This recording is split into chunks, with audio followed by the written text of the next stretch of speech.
నమస్తే, welcome to న్యాయం కోసం. చేయని తప్పుకి జైలు శిక్ష పడితే ఏం చేయాలి? ఏదైనా కేసు అయినప్పుడు లాయర్ని పెట్టుకుని ముందుకు వెళ్ళలేని పరిస్థితి ఉంటుంది. ఆ పెట్టుకోలేని స్తోమతలు లేనప్పుడు మనం ఏం చేయాలి? అలాగే క్రింది కోర్టులో తప్పుడు సాక్ష్యాల ద్వారా శిక్షలు పడితే కూడా ఎలా దాని నుంచి బయటపడాలి, ఏం చేయాలి? మనం తప్పు చేయకపోయినా తప్పుడు కేసులు పెడుతూ ఉంటారు. అలా నమోదు చేసిన పోలీస్ ఆఫీసర్స్పై ఎలాంటి చర్యలు తీసుకోవచ్చు? అంశాల గురించి తెలుసుకుందాం. మనతో పాటు జాయిన్ అయ్యారు Kotipalli Ayyappa garu. MTech, MBA, LLM, criminal law, MA mass journalism and MA economics. దీనికి సంబంధించి ఎవరికైనా ఎటువంటి సందేహాలు ఉన్నా కూడా స్క్రీన్ పైన కనబడుతున్న నంబర్స్కి కాల్ చేసి మీ సందేహాలు నివృత్తి చేసుకోవచ్చు. నమస్తే అండి కోటిపల్లి గారు, welcome to our show. Kotipalli గారు, చాలా మంది చేయని తప్పుకి జైలు శిక్ష అనుభవిస్తూ ఉంటారు. అంటే తప్పుడు కేసులు పెట్టి జైలు శిక్ష అనుభవిస్తూ ఉంటారు, వాళ్ళ మీద కేసులు పెడతారు.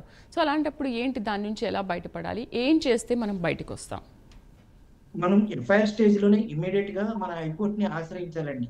క్వాష్ పిటిషన్ కి వెళ్ళొచ్చు. ఓకే. సిఆర్పిసి 482 క్వాష్ పిటిషన్ కి వెళ్ళి మన దగ్గర ఉన్నటువంటి సాక్ష్యాధారాలు, కేసులో ఉన్నటువంటి ఆధారాలన్నీ కూడా కోర్టు వారికి సబ్మిట్ చేస్తే హెబియస్ కార్పస్ కింద రిట్ వేస్తే ఆర్టికల్ 226 అలాగే సుప్రీంకోర్టులో అయితే 32 ప్రకారం మనం రిట్ పిటిషన్ మూవ్ చేస్తే ఖచ్చితంగా సుమోటోగా హైకోర్టు అనేది మన దగ్గర ఉన్న ఆధారాలను బట్టి కోర్టు డైరెక్షన్ అనేది ఇస్తుందండి.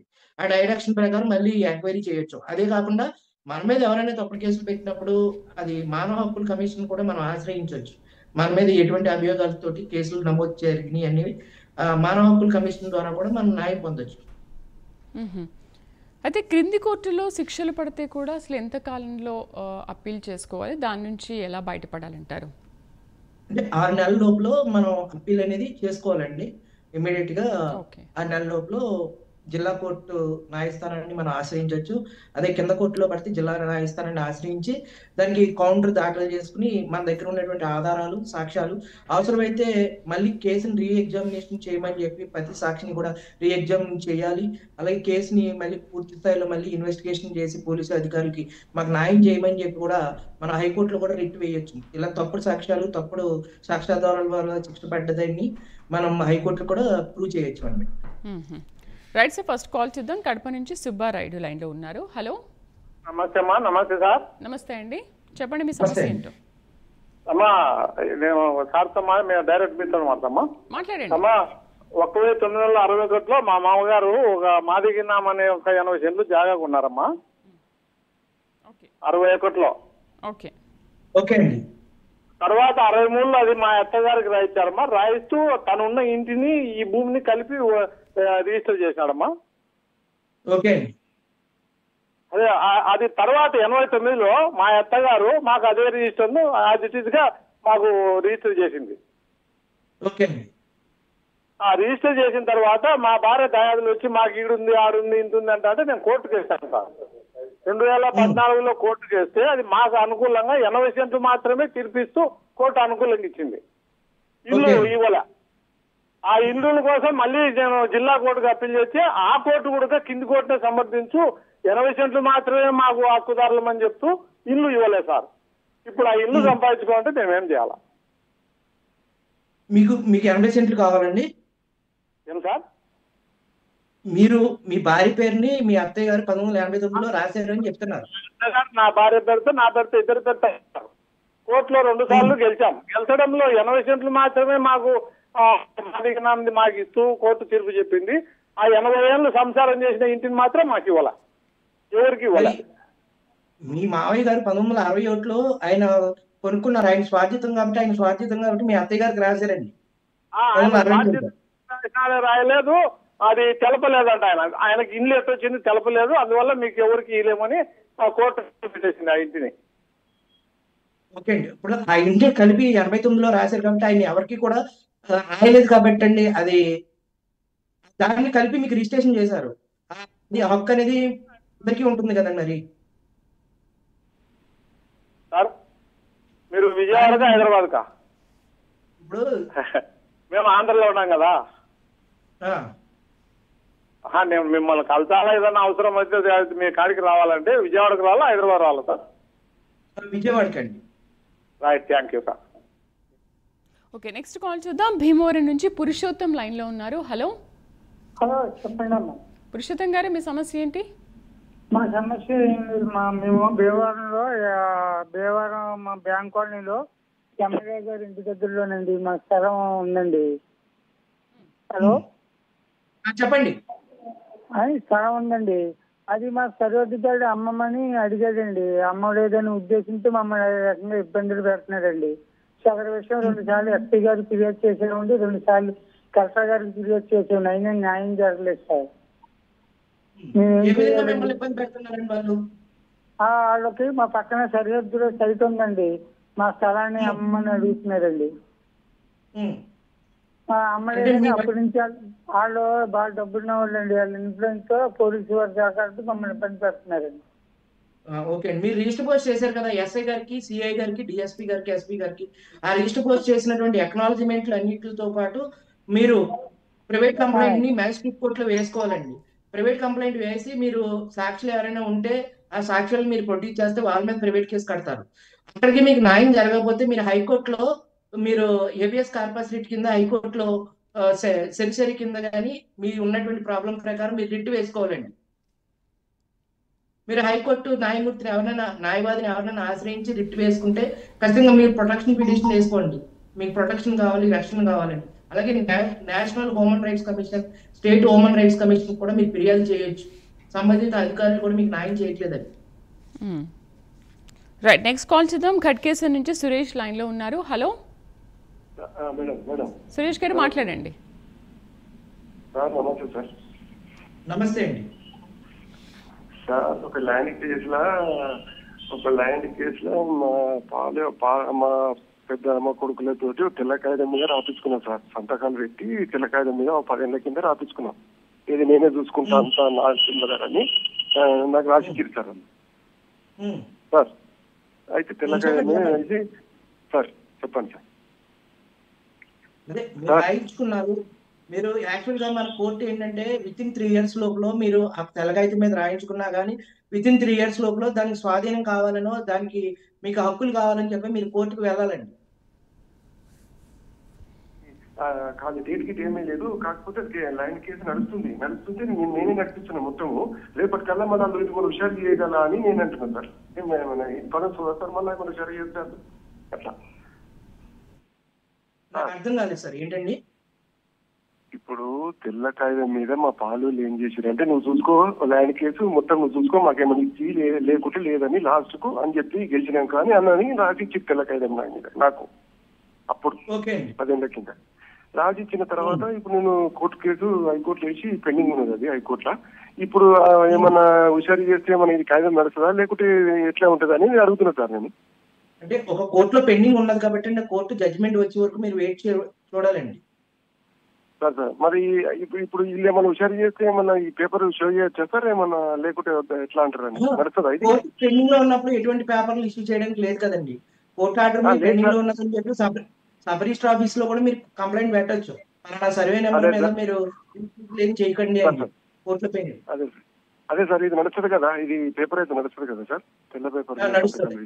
వితిన్ 3 years లో మీరు వేస్తున్నట్లయితే నడుస్తుందండి సార్. మీరు అది రాయించుకున్న వితిన్ 3 years లో మాత్రమే మీరు ఏదైనా వేయాలండి. కోర్టుకి ఏంటంటే 3 సంవత్సరాలు అయితే కాలం చెల్లిపోతుందండి. అటువంటి ఏదన్నా 3 సంవత్సరాల కంటే అగ్రిమెంట్లు కానీ ఏమన్నా ఉంటే 3 సంవత్సరాల లోపలనే ఏదైనా ఫైల్ చేసుకోనండి. 3 సంవత్సరాల తర్వాత అది చెల్లవండి, అన్రిజిస్టర్డ్ గా ఉన్నాయి కదా. రైట్, నెక్స్ట్ కాల్ చేద్దాం. వికారాబాద్ నుంచి కళ లైన్ లో ఉన్నారు. హలో చెప్పండి కళ గారు, దేని గురించి మాట్లాడాలనుకుంటున్నారు? నేను మా ఆయన వేరే కింద చేసుకున్నాను మేడం, తెలియకుండా తెలియకుండా చేసుకున్నాను మేడం. ఏంటి మేడం గారు చెప్పండి, ఏంటండి అర్థం కాల? మేడం నా భర్త వేరే పెళ్లి చేసుకున్నాడు మేడం, నాకు తెలియకుండా. ఓకే అండి. తెలియకుండా చేసుకుంటే 2 అమ్మాయి పుట్టింది. మళ్ళీ నేను కేసు వేసిన 1200 పింఛన్ చేసింది హైకోర్టులో, అది పరిగిలా వికారాబాద్ లో కేసు చేసిన మేడం నేను. హైకోర్టు కాదండి, లోవర్ కోర్టు అండి. సార్ లోవర్ కోర్టు అతని మీద 496 కింద అంటే అక్రమ సంబంధం పెట్టుకున్నారు కాబట్టి ఐపీసీ 496 కింద కేసు నమోదు చేసి ఉంటారండి. కేసు నమోదు చేసిన తర్వాత మీరు డివిఎంసీకి అలాగే హెరాస్మెంట్ కి ఇట్లన్నిటికీ మీరు కోర్టులో దాఖలు చేసి ఉంటారు. దాని మీద జడ్జి గారు 1500 రూపాయలు వాళ్ళకి భరణం కింద వేసి ఉంటారండి. నెల ఇస్తున్నారండి మీకు నెల కాదు సార్, నేను ఇప్పుడు ఫస్ట్ భార్య సార్ నేను. అవునండి, అర్థమైందండి. మరి ఇప్పుడు నాకు పింఛన్ పంపుతలేదు కదా సార్, ఏం చేయాలి? ఆమె మేము పింఛన్ ఆమెకి రాసింది సార్, ఏం చేయాలి నేను అట్లా? మీ వయసు ఎంతండి? నా వయసు 52 ఉంది సార్. 52 అంటే మీరు ఒంటరి మహిళ కింద మీరు పెన్షన్ అనేది రాయించుకోవచ్చు. అతనితో ఏదన్నా విడాకులు తీసుకున్నట్టు కానీ ఏదన్నా ఉన్నదండి మీ దగ్గర? మిమ్మల్ని పెళ్లి చేసుకున్నాడని చెప్పి మిమ్మల్ని ఒంటరి మహిళ కింద మీరు మీ సచివాలయంలో పెన్షన్ అప్లై చేయండి. ఒంటరి మహిళలకి ఖచ్చితంగా ప్రభుత్వం ఇచ్చేటువంటి పెన్షన్ మీ తెలంగాణ ప్రభుత్వం ఎంత ఇస్తే అంత పెన్షన్ అనేది మీకు వస్తుందండి. రాదంట సార్, నాకు ఆమెకు రాసింది సార్, ఆమె కూడా ఉంది. ఆమెకు రాసిన అలాగా మీకంటూ మీకు గవర్నమెంట్ ఇస్తుందండి. అతనిది ఏం కాదండి. అతను ఏదైనా గవర్నమెంట్ ఎంప్లాయ్ అయితే అందులో బెనిఫిట్స్ కూడా మీకు వస్తుందండి. ఎందుకంటే అతను ఇల్లీగల్ గా అక్రమంగామైనటువంటి సంబంధం పెట్టుకున్నాడు కాబట్టి మీరు చట్ట ప్రకారం మీరే అసలు భార్య కాబట్టి అండి మీకే వస్తాయండి ఆ బెనిఫిట్స్. వేసా సార్, కేసు చేసినా కూడా చెల్లలేదు సార్, దొరకనిలేదని చేసుకోలేదని చెప్పి చెప్పినమాట. ఆ పింఛన్ ఆయన రిటైర్మెంట్ అయింది సార్, ఏడింగ్ ఉండే కరెంట్ దాంట్లో 2 లక్షలు. మీరు ఆధారాలతోటి ఏదైనా ప్రూవ్ చేయకపోతే కోర్టులు అలా వీగిపోతూ ఉంటాయండి. మీరు ఆధారాలతోటి ఏదైనా సాక్షులతోటి మీరు కోర్టులో కేసు వేసుకుంటే మీరు పోలీసు వారికి ఫిర్యాదు చేస్తే అది నిలబడతాయండి. మరి ఆధారం లేకపోతే మనం ఏం చేయలేం కదండి. అంటే ఆధారాన్ని దొరకలేదు సార్ ఆమెని. మరి ఆమె గురించి తెలుసుకోండి. తెలుసుకుని అప్పుడు పూర్తి స్థాయిలో కేసు కొట్టేసినా కానీ మళ్ళీ పైకోర్టుకి అప్పీల్ చేసుకోవచ్చు అండి మీరు 6 నెలల లోపల. రైట్, నెక్స్ట్ కాల్ చేద్దామండి. గుంటూరు నుంచి శ్రీనివాస్ లైన్లో ఉన్నారు. హలో శ్రీనివాస్ గారు. రైట్, ఐపు గారు, ఇప్పుడు తన కేసుని మనం ఒకసారి చూసుకుంటే, కళా కేసుని చూసుకుంటే జనరల్గా డివోర్స్ ఇవ్వండి ఇంకొక పెళ్లి చేసుకోవద్దు కదా. ఒకవేళ అలా చేసుకుంటే చట్టరీత్యా నేరం అండ్ అతనిపైనే ఏదైనా ప్రెషర్ పెరిగే అవకాశాలు ఉంటాయి కదా. ఖచ్చితంగా అండి. ఇప్పుడు హిందూ మ్యారేజ్ యాక్ట్ అనేది మనకి భారతీయ సనాతన హైందవ సంస్కృతిలో 1956 హిందూ మ్యారేజ్ యాక్ట్ అనేది ఒకటి ఉందండి. దాని ప్రకారం ఒక వ్యక్తి ఒక భార్యని కలిగి ఉండాలి. ఆ భార్యతోటి విడాకులు, చట్టపరమైనటువంటి విడాకులు లేకుండా ఇంకొకరితోటి అక్రమ సంబంధం పెట్టుకుంటే అది కేసేనండి. దాని మీద IPC 496 కింద కేసు అనేది బుక్ చేయడం జరుగుతుంది. అలాగే ముందు భార్యని కూడా ఏదైనా హెరాస్మెంట్ ఏదైనా చేస్తే 498 కింద కూడా మనం కింద చట్టం కింద కూడా కేసు నమోదు చేసి ఆ రెండింటిని కూడా మనం కోర్టులో ప్రొడ్యూస్ చేయగలిగితే పోలీసుల ద్వారా అది ఖచ్చితంగా న్యాయం జరుగుతుందండి. అంటే అక్రమమైనటువంటి సంబంధాలు పెట్టుకోవడం కూడా నేరమేనండి. నెక్స్ట్ కాల్ చేద్దాం. ముషీరాబాద్ నుంచి శ్రీధర్ లైన్ లో ఉన్నారు. హలో హలో శ్రీధర్ గారు, చెప్పండి. మేడం మాట్లాడొచ్చా అండి? మాట్లాడండి. ఏం లేదండి, మా వైఫ్ తమ్ముడు మా వైఫ్ ను తిట్టాడనమాట ఏదో ఇష్యూలో. హలో చెప్పండి, వింటున్నాం. చెప్పండి. నమస్కారం అండి. నమస్కారం సార్. చెప్పండి. అయితే మేము కోర్టులో కేసు వేసాము, 3 years అవుతుంది. అయితే స్టార్టింగ్ లో మేము రెగ్యులర్ వెళ్ళేవారు. హలో చెప్పండి. నమస్కారం సార్, వినపడుతుందా సార్? వినపడుతుందండి, మీరు చెప్పండి. మా వైఫ్ తమ్ముడు మా వైఫ్ ను తిట్టాడు అనమాట, కొంచెం పెద్ద మాటలు తిట్టాడు. మేము కోర్టులో కేసు చేసాము విత్ ఆల్ ప్రూఫ్స్. సిఐ గారు వేసారనమాట, ఆల్ ప్రూఫ్స్ తో సిడీతో పాటు వేసాము. 3 years అవుతుంది. 3 years అవుతుంది. కేసు నెంబర్ తెలుసండి? ఇప్పుడు CCI చార్జ్ షీట్ వేసారు ఆ కేసు మీద? వేసామండి. అయితే 3 years నుంచి మేము వెళ్తున్నాం, వాళ్ళు రావట్లేదు. మొన్న రీసెంట్ గా క్లోజ్ అవుతుందని వెళ్ళాము. క్రిమినల్ కేసులో సాక్ష్యాలు తప్ప ఉత్తప్పుడు వెళ్ళక్కర్లేదండి. ఏంటండి? ఈ క్రిమినల్ కేసులో కోర్టు మీకు సమన్లు ఇచ్చి మిమ్మల్ని సాక్ష్యాలు పిలిచిన రోజున తప్ప నార్మల్ అయితే మీరు వెళ్ళక్కర్లేదు. సీడీ ఇచ్చాము, వాయిస్ రికార్డ్ సీడీ ఇచ్చాము. అది ఎవిడెన్స్ యాక్ట్ సెక్షన్ 64, సెక్షన్ 65 ప్రకారం, ఎవిడెన్స్ యాక్ట్ ప్రకారం మీరు ఒక లాయర్ ని పెట్టుకుంటే ఆ లాయర్ కోర్టుకి ప్రొడ్యూస్ చేస్తారండి. ప్రొడ్యూస్ చేసి అది కూడా థర్డ్ పార్టీ ఆధారాల కింద, 3 ఆధారాల కింద సేకరించి కోర్టు నిజమైతే గత రెండు సెక్షన్ లో మేము వాళ్ళు రావట్లేదు, అయినా వాళ్ళు పొడిగిస్తూనే ఉంటారండి. మీరు మీ లాయర్ ద్వారా పిటిషన్ పెట్టించుకోవాలండి. గవర్నమెంట్ లాయర్ ఇచ్చారు మాకు. ఏదండి? మాకు గవర్నమెంట్ లాయర్లు ఇచ్చారు, మా తరఫున గవర్నమెంట్ లాయర్లు ఇచ్చారు. మీకు గవర్నమెంట్ లాయర్ గారు కనుక మీకు ఏదైనా న్యాయం చేయకపోతే మీరు ప్రైవేట్ గా వకాలత్తు వేసుకుని ఇంకో లాయర్ గారిని పెట్టించుకుని ఆ లాయర్ గారి ద్వారా మీ కేసుని చేసుకోవచ్చు. ఓకే అండి. అంటే వాళ్ళు పోలీస్ వాళ్ళు అతను రాకుంటే ఏం ప్రశ్న లేదు. 2 సార్లు మేము వెళ్ళకుంటే మాకు ఇంటికి పిటిషన్ తీసుకొచ్చి అదేదో పిటిషన్ లాంటివి తీసుకొచ్చి ఇచ్చారు మీరు రాకుంటే. అంటే మీరు ఆప్షన్ పిటిషన్ అనేది ఇచ్చుంటారు, అదే వాళ్ళు రాకపోయినప్పటికీ కూడా ఆ లాయర్ గారు ఎవరైనా ఆప్షన్ పిటిషన్ పెట్టి ఉండొచ్చు అండి. అందువల్ల ఆప్షన్ పిటిషన్ ఇచ్చడం వల్ల లేకపోతే మెడికల్ సర్టిఫికేట్స్ వల్ల కోర్టు ఎగ్జామినేషన్ ఇస్తుంది. ఓకే అండి. అంటే వాళ్ళ లాయర్ రాకుండా ఎన్నిసార్లు రాకుండా ఏం కాదా అండి? ఎవరైతే అక్యూజ్ లాయర్ రాకుండా ఏం కాదా? అక్యూజ్ లాయర్ లేకపోతే ఇంకా గుమ్మస్తాలు ఉంటారు, వేరే లాయర్కి అప్లై చేయొచ్చు. అది మీకు తెలియదు కదండి అక్కడ ఏం జరుగుతుందండి. ఇప్పుడు ఆ కేసు నెంబర్ తీసుకుని మీరు చెక్ చేసుకోండి ఒకసారి. సీసీ నెంబర్ ఉంటుంది, సీసీ నెంబర్ ఆన్లైన్ లో మీరు ఈ కోర్ట్స్ లో మీరు చెక్ చేసుకుంటే ఆ కేసు స్టేటస్ ఏంటి అనేది మీకు తెలుస్తుంది. ఓకే. అయిపోగా ఇప్పుడు లాయర్ని పెట్టుకోలేని స్తోమత ఉన్నప్పుడు మనం ఆ పరిస్థితుల్లో ఏం చేయాలి? ఒకవేళ కేసు వేశారు, మన తరఫు లాయర్ ఉన్నప్పటికీ కూడా మనం అతనికి పే చేసుకోలేని పరిస్థితి ఉంది, అలాంటప్పుడు ఆ కేసు నుంచి మనం ఎలా బయటపడాలి? దీన్ని ఎలా వాదించుకోవచ్చు?